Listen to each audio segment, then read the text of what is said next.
Merci. La parole est à monsieur André Chassaigne.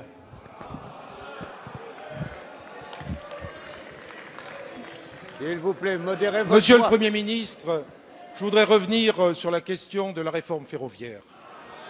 Il y a aujourd'hui, alors que cette réforme arrive en discussion dans cet hémicycle, une grève qui est conduite par des organisations syndicales, CGT et Sudrail, qui sont majoritaires chez les cheminots.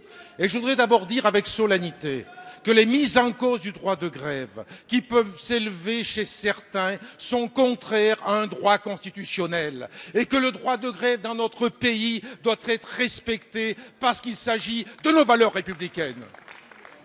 Et je voudrais dire aussi qu'il ne s'agit pas de diaboliser les revendications qui sont portées par les organisations syndicales. Elles ne répondent pas à un intérêt corporatiste, elles répondent à l'intérêt général.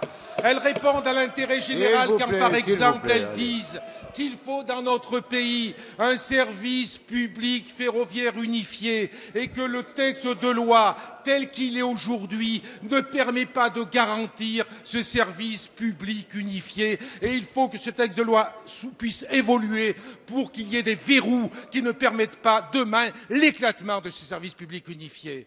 Et le deuxième point très important qui est d'intérêt général, c'est celui de la dette. Est-ce qu'on peut concevoir une réforme ferroviaire en donnant à la SNCF une dette de plus de 40 milliards, qui est en fait une dette d'État, qui est le résultat de choix qui ont été des choix politiques, en particulier pour le développement du TGV. Les conséquences de cette dette, si elle est confiée à la SNCF, ce sera les usagers qui seront les premières victimes du dysfonctionnement, les cheminots sur leurs conditions de travail, mais aussi les investissements. Monsieur le Premier ministre, est-ce que vous vous engagez à ce qu'il puisse y avoir, durant cette discussion, des avancées qui permettent de faire en sorte qu'on ait un service public du fer qui permette de lutter contre les dysfonctionnements et répondre aux intérêts des usagers? Merci. La parole est à monsieur le Premier ministre. Monsieur le Président Chassaigne, la réforme ferroviaire est nécessaire, elle est indispensable et elle ne peut pas attendre. L'irresponsabilité, vous ne l'avez pas demandé, serait de différer ce texte, donc le débat commencera bien sûr aujourd'hui à l'Assemblée. C'est la responsabilité du gouvernement et de la majorité que de mener ces réformes. Elle est attendue par une immense majorité d'abord des cheminots. Il s'agit de renforcer, de moderniser notre système ferroviaire en créant un grand groupe public ferroviaire qui réunit la SNCF et RFF. Cette réforme est au service de la SNCF et de ses agents, mais d'abord, bien sûr, au service des usagers. Oui, il faut avoir une gouvernance claire, un contrôle public fort, et oui, il faut plus d'efficacité pour une meilleure qualité de service et une baisse des coûts.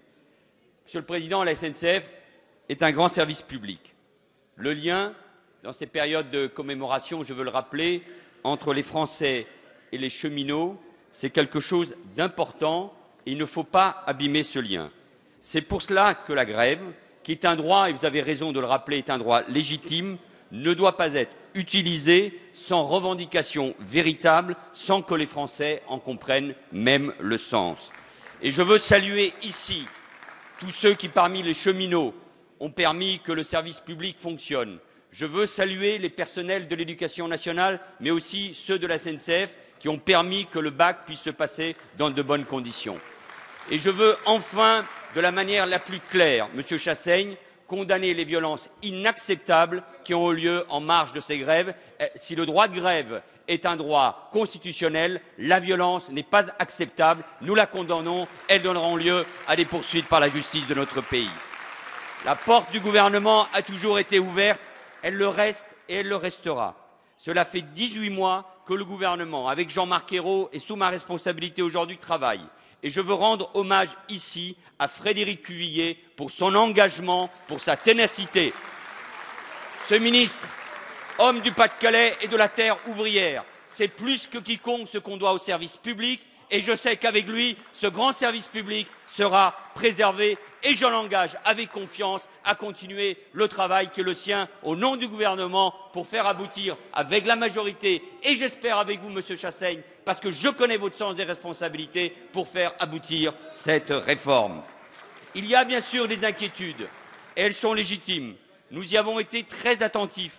Des garanties ont été apportées sur le terrain social, avec un accord signé vendredi par plusieurs organisations représentatives et qui répondait aussi aux demandes, au moins d'un syndicat qui est aujourd'hui en grève. Et Monsieur Chassaigne, vous le savez, et ces demandes feront l'objet d'amendements et de discussions tout au long du débat sur ce texte qui débute cet après-midi.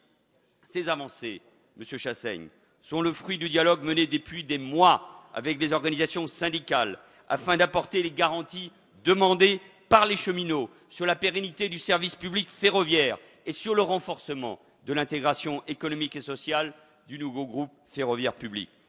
Monsieur le Président, avec cette réforme, le gouvernement non seulement préserve l'avenir, mais il renforce le service public. Et sans mise en œuvre de la réforme, la dérive inéluctable, vous l'avez dit, de la dette ferroviaire pose la question de la pérennité même du système. Elle passerait ainsi de 44 milliards en 2013, Frédéric Cuvillier l'a rappelé, à plus de 80 milliards en 2025. Et c'est de notre responsabilité, alors que nous avons trouvé cette situation. C'est pour ça que je considère un certain nombre, pas toutes, de prises de position de l'opposition, comme à l'instant, irresponsables par rapport à ce que le gouvernement a engagé. C'est de notre responsabilité que d'aller jusqu'au bout, parce que nous ne pouvons pas laisser cette situation être pérennisée. Alors oui, il faut conforter effectivement la SNCF.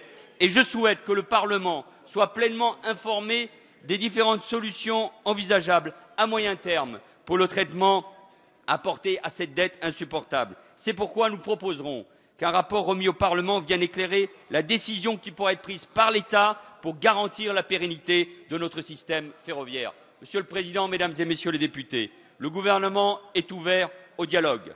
Il pense que cette réforme est indispensable. Il considère que les Français ont droit à un service public qui fonctionne. Il considère que le droit de grève est un droit constitutionnel, mais qui ne peut pas être pris dans des conditions qui, aujourd'hui, sont incompréhensibles pour une grande majorité de nos concitoyens. Et en tout cas, vous l'avez compris, il est ferme, déterminé à faire en sorte que cette réforme puisse aboutir. Merci, Monsieur le Premier ministre.